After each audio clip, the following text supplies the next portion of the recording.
ഒരു മനുഷ്യൻ ഒരു ആലിം പഠിക്കുന്നതിൽ ഏറ്റവും പ്രധാനപ്പെട്ട കാര്യം അഖീദയാണ്. അള്ളാഹുവുമായി ബന്ധപ്പെട്ട വിഷയങ്ങൾ, വിശ്വാസവുമായി ബന്ധപ്പെട്ട വിഷയങ്ങൾ. അഖീദ ശരിയായില്ലെങ്കിൽ നമ്മളുടെ അമലുകൾക്ക് യാതൊരു പ്രയോജനവും ഇല്ലാന്ന് ഏതെങ്കിലും ഇമാമിങ്ങളല്ല പറഞ്ഞത്, നബിതങ്ങൾ തന്നെയാണ് പറഞ്ഞത്. ഇമാം ബുഖാരി ഉദ്ധരിക്കുന്ന റിവായത്തിൽ കാണാം, യഖ്റുജു ഫീ ഹാദിഹിൽ ഉമ്മത്തി ഖൗമുൻ, ഈ ഉമ്മത്തിൽ ഒരു വിഭാഗം ആളുകൾ വരും. അവരുടെ നമസ്കാരം കണ്ടാൽ നിങ്ങളുടെ നമസ്കാരം ചെറുതാണെന്ന് നിങ്ങൾക്ക് തോന്നും. തഹ്ദിറൂന സലാത്തകും ബി സലാത്തിഹിം, അവരുടെ നമസ്കാരം കണ്ടാൽ ഇവർ ഇത്രയും നേരം നിന്ന് നമസ്കരിക്കുന്നു, രാത്രിയിൽ നമസ്കരിക്കുന്നു, പകല് നിസ്കരിക്കുന്നു, സുന്നത്ത് ദീർഘമായിട്ട് നമസ്കരിക്കുന്നു, നമസ്കാരവും ഇബാദത്തുകളും കണ്ടാൽ നിങ്ങൾക്ക് അത്ഭുതം തോന്നും. അവരെ പോലെ നമ്മളും ആയിരുന്നെങ്കിൽ എന്ന് ആഗ്രഹിക്കുന്ന ഒരു വിഭാഗം ആളുകൾ. നമ്മളൊക്കെ മനസ്സിലാക്കി വെച്ചിരിക്കുന്നത് അങ്ങനെ കുറെ അമലുകൾ ഉണ്ടെങ്കിൽ നമുക്ക് രക്ഷപ്പെടാമെന്നാണ്.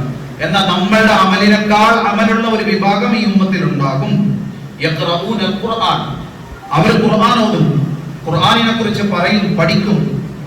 ലാ യുജാവിസു ഹനാജിറഹും, അവരെ കുറിച്ച് വർണ്ണിച്ചിട്ട് നബിതങ്ങൾ പറഞ്ഞു, യംറുഖൂന മിനദ്ദീനി കംറൂഖിസ് സഹ്മി മിനർ റമിയ, വേട്ടക്കാരൻ വേട്ടമൃഗത്തെ അമ്പെയ്യുന്ന സമയത്ത് ആ അമ്പിന്റെ വേഗത കാരണം വേട്ടമൃഗത്തിന്റെ ശരീരത്തിൽ തറച്ച അമ്പ് വെളിയിൽ പോകും, രക്തത്തിന്റെ കറ പോലും പറ്റാതെ അത്ര വേഗത്തിൽ അമ്പ് വെളിയിൽ പോകും. അതുപോലെ അവര് ദീനിൽ നിന്ന് വെളിയിൽ പോകും. ഈ ഇബാദത്തുകൾ ഉണ്ടെങ്കിലും അവര് സ്വർഗത്തിൽ നിന്നും മൻഹജിൽ നിന്നും അല്ലാഹുവിന്റെ മാർഗത്തിൽ നിന്നും വെളിയിൽ പോകുമെന്ന് സാക്ഷാൽ നബി സല്ലല്ലാഹു അലൈഹി വസല്ലമ തങ്ങളാണ് പറഞ്ഞത്. മുഴുവൻ മുഹദ്ദിസീങ്ങളും ഈ ഹദീസിനെ വിശദീകരിച്ചിട്ട് പറഞ്ഞു, ഇത് ഖവാരിജിയത്താണ്.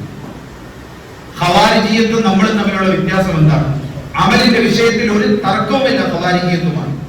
നമ്മളെക്കാൾ ഉയർന്ന അമലുകൾ അവർക്കുണ്ട്, പക്ഷെ അഖീദ പഴിച്ചു. ഇത് നബിതങ്ങളാണ് പറഞ്ഞത്.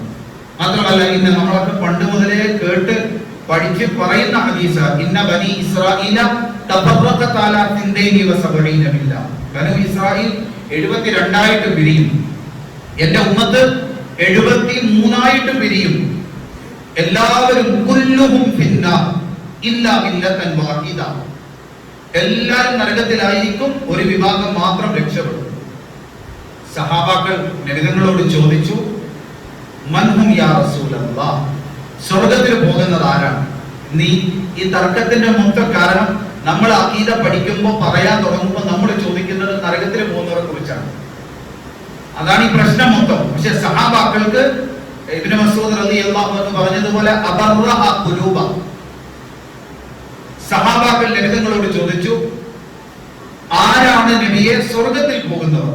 മാ അന അലൈഹി വഅസ്ഹാബി യൗം, ഞാനും എന്റെ സഹാബാക്കളും ഇന്ന് ഏതൊരു അഖീദയിലാണോ ആ അഖീദയിൽ നിലനിൽക്കുന്ന ആളുകൾ. ഈ ഹദീസിന്റെ അടിസ്ഥാനത്തിലാണ് അഹ്ലുസ് സുന്നത്ത് വൽ ജമാഅത്ത് എന്ന പേര് തന്നെ ഉണ്ടാക്കിയത്. സുന്നത്ത് ജമാഅത്ത്, സുന്നത്ത് എന്ന് പറഞ്ഞാൽ നബിതങ്ങൾ സല്ലല്ലാഹു അലൈഹി വസല്ലമ തങ്ങളുടെ സുന്നത്തുകളിൽ ഖുർആനിൽ വന്ന അഖീദ. ജമാഅത്ത് ജമാഅത്തുസ് സഹാബ, സഹാബാക്കളുടെ അഖീദ. ഈ അഖീദയാണ് ഈ ഉമ്മത്തിലെ ഏറ്റവും ശരിയായ അഖീദ. അല്ലാഹു തആലയുടെ അംറാണ്, ആമീനു കമാ ആമനൻ നാസ്,